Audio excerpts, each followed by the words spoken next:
नमस्कार, माझे नाव जानवी भोसले. मी अंगणवाडीत शिकत आहे. आज मी तुमच्यासमोर छत्रपती शिवाजी महाराज यांच्याविषयी काही बोलू इच्छिते. महाराष्ट्राचा जो इतिहास लागतो कुणेरेगिरीने नव्हे, तर महाराष्ट्राचा इतिहास लागतो प्रशालीने, तलवारीच्या खणखणाटीनं, घोड्यांच्या टापानं आणि शायरीच्या डप्पानं, आणि त्याच लाच माझ्या छत्रपती शिवरायाने. मुद्रा ते छत्रपती शिवरायाला रयतेच्या राजाला ज्याच्या भक्तीला जोडले, शौर्याला तोडले. जोतांगे सागर समान ज्याचे छत्र म्हणजे आवाळाचा सन्मान, तो त्या सूर्याची शान मराठी मनाचा धगधगता अभिमान. काळजाई सह्याद्रीच्याला शंभूचा अभिमान, काळजाई सह्याद्रीच्याला शंभूचा अभिमान.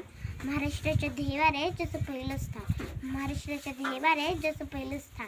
असे ते प्रौढ प्रताप पुरंदर, क्षत्रिय कुलावतंस, सिंहासनाधीश्वर, राजाधिराज, श्रीमंत, श्री श्री श्री शिवछत्रपती शिवाजी महाराज की जय. बंदुकीच्या जोरावर आणि हंटरच्या धाकावर, बंदुकीच्या जोरावर आणि हंटरच्या धाकावर मी अनेक भागांप्रमाणे शिकणारे अनेक माणसापैकी, परंतु बंदुकीच्या जोराशिवाय आणि हंटरच्या धाकाशिवाय इथल्याच माणसांना भागाप्रमाणे जरी शिकणारा मी एकच भाग घेतला, आणि ते म्हणजे छत्रपती शिवाजी महाराज. छत्रपती शिवाजी महाराजांनी त्यांच्या दूरदृष्टिकोनाने भारताच्या इतिहासाच्या सुपूर्ण अक्षराने केसला. छत्रपती शिवाजी महाराजांनी ऐकलेली प्रत्येक गोष्ट आपल्या मनामध्ये ठासून भरली आहे. असाच मला तुम्हाला एक प्रसंग वाटतोय. जेव्हा छत्रपती शिवाजी महाराज कर्नाटकच्या मोहिमेवरनं परत महाराष्ट्रात येत होते, तेव्हा तिथे एक बेलवाडी नावाचं गाव होतं. तिथे मल्लम्मा तिस्से नावाची ठाणेदारीण तिथे राहत होती. दाजींना वाटले जाता गड घेऊन जावा, दाजींनी थोडं गजेने गोळा केलं आणि ते मल्लमावर चाल धरून गेले. परंतु मल्लम्मा तिची आणि जिगाटीची तिने त्यांच्या उपहार केला आणि ते माणसा परत झाला. दाजींनी ठरवलं की मला कैद करायचं आणि छत्रपती शिवाजी महाराजांच्या पर्यंत वेर करायचं. मला कैद करत असताना मल्लम्मा तिला आपल्या तान्याबाला घेऊन आली. जेव्हा तिला छत्रपती शिवाजी महाराजांच्या पर्यंत उभे केले, तेव्हा तिला वाटले जसा प्रत्येक राजा आपल्या गुन्हेगाराला शिक्षा देतो, तसा हाही राजा मला शिक्षा देणार, मला आणि माझ्या बाळाला मारून टाकणार. तेव्हा ती छत्रपती शिवाजी महाराजांच्या पुढे गेली आणि नतमस्तक झाली आणि म्हणाली, राजो, मी तुमची गुन्हेगार आहे. राजो, जी काही शिक्षा द्यायची असेल ती मला द्या. यामध्ये माझ्या छोट्या बाचा काहीही दोष नाही.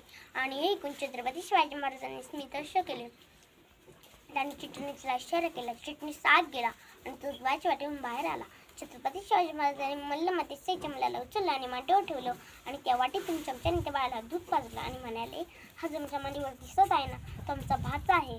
म्हणजे तुम्ही आमच्या भगिनी झालात आणि कोणत्याही भावाला बहिणीचं राज्य बळकावून घेत नाही. हो दादाजी, बहिणीचं राज्य घ्यायचं नसतं तर बिल्ला राज्य द्यायचं असतं. आणि त्या काळातही माझ्या शिवरायानं त्या मल्लम्मा तिस्सेला ते राज्य तर केलंच, त्याहून तिला बांगडी चोळून तिच्या घरी परत सुखरूपपणे पोच केलं.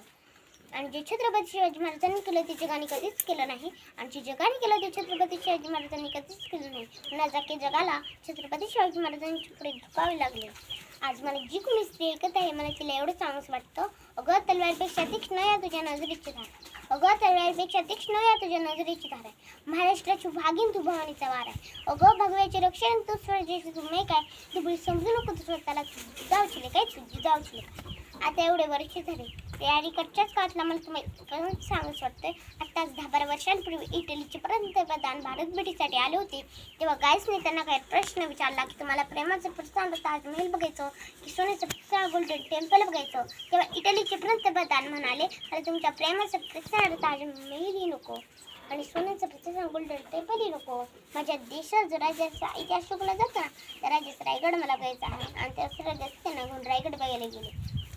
आणि जर जगाच्या पाठीवर तुम्ही कुठे गेला आणि जर तुम्हाला कोणी विचारलं की तुम्ही कुठून आल्यात, तर त्याला मनाने सांगा, ज्याने मरणाला लाजवलं आणि आलेले मरणाला देखील जायला शिकवलं.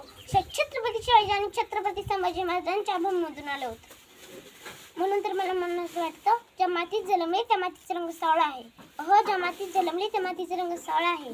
छाती ठुकून सांगते, मी शुभाचा माळ आहे, मी शुभाचा माळ आहे. त्याचं मला एवढंच म्हणायचं वाटतं. ज्याकडे एक फूल माहिती तर नक्की बागच दिली, त्याकडे पिण्यासाठी पाणी मिळतं त्याने समुद्र दिला, त्याकडे राहण्यासाठी घर मिळले तेव्हा त्यांना राजवाड्यात दिला. परंतु जेव्हा देवाकडेच मिळाला तेव्हा त्यांनी छत्रपती शिवाजी महाराज माणूस दिला, तर त्यांनी छत्रपती शिवाजी महाराज माणूस दिला. जय भवानी, जय शिवाजी. धन्यवाद.